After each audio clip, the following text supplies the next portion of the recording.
Panorama group, जो सोचता है वो करता है।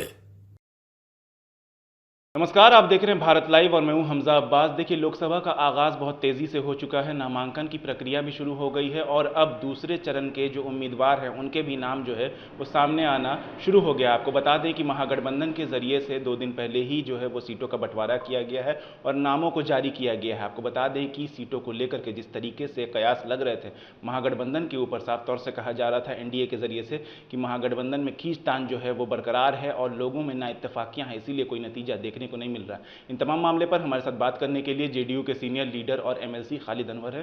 सर, सीटों का ऐलान तो महागठबंधन ने कर दिया है, लेकिन अभी भी सर नूरा कुश्ती देखी जा रही है। सर, कैसे देखते हैं इसको? नहीं, सीटों का ऐलान कहाँ हुआ है? सारी सीटों का 40 की 40 सीटों का ऐलान नहीं हुआ है और सिर्फ उन सीटों का ऐलान हुआ है जिसके पैसे मिल गए हैं श्री लालू प्रसाद यादव एंड कंपनी को। बाकी जिनके पैसे नहीं मिले, आज भी सेंसेक्स की तरह किसी का रेट ऊपर जा रहा है, किसी का रेट नीचे आ रहा है, बोली लगाई जा रही है और कौन कितना पैसा देगा उसी हिसाब से सीट का वो लोग ऐलान करते हैं, सीट बेचते हैं। तो देखिए कौन महंगा खरीदार मिलेगा उस हिसाब से बेच लेंगे।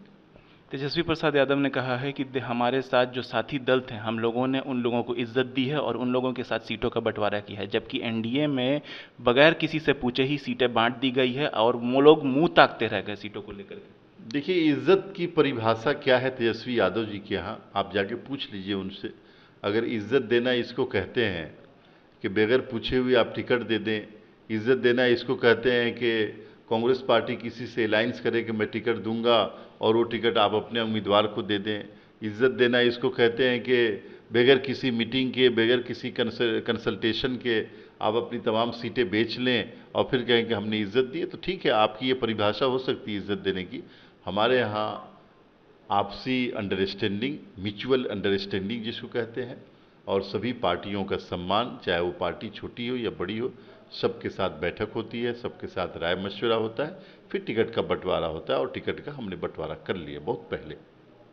महागठबंधन की तरफ से जो सीटों का बंटवारा सामने देखने को मिला है, राजद, माले और कांग्रेस में जो सीटें बटी हैं, माले को नालंदा सीट मिली है, जिसको लेकर के आज उन्होंने दावेदारी की है कि नीतीश कुमार के कामों को लेकर के नालंदा के लोग जो हैं वो काफ़ी नाराज़ हैं और पूरे बिहार की आवाम नाराज़ है और नतीजा जो है वो बदला हुआ देखने को मिलेगा। नहीं, माले ने हमारे साथ काम किया है और नालंदा सीट वो है जो हमारी बहुत परंपरागत सीट रही है, हमेशा जीतते रहे हैं।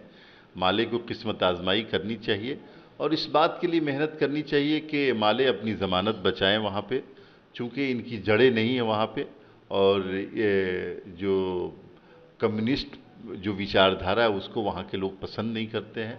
और मुझे लगता है कि माले को वो सीट इसीलिए दी गई है कि जितना जलील-ओ-ख़ार होकर के हारना हो, माले हार जाए, बाकी पार्टियां अपनी इज्जत बचा ले। गठबंधन की तरफ से दावा ये किया जा रहा है कि 400 पार का जो नारा और बिहार में 40 पार का जो नारा है, उस नारे को एनडीए कंप्लीट इसलिए नहीं कर पाएगी क्योंकि जो दावेदारियां की गई हैं एनडीए की तरफ से, नीतीश कुमार बार बार पलटी मारते हैं और जो नतीजे देखने को मिले हैं वो साफ तौर पर बता देंगे आने वाले चुनाव में।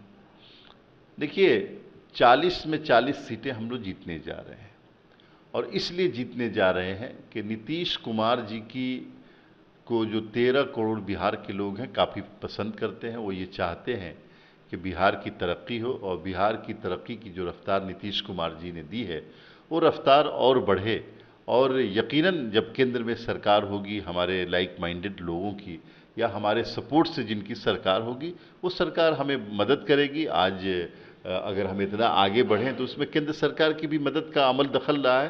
तो हम 40 सीटें जीतने जा रहे हैं और चूंकि महागठबंधन कोई आइडियोलॉजिकल कमिटमेंट नहीं है, लोग ये समझ रहे हैं कि परिवार की लड़ाई लड़ी जा रही है।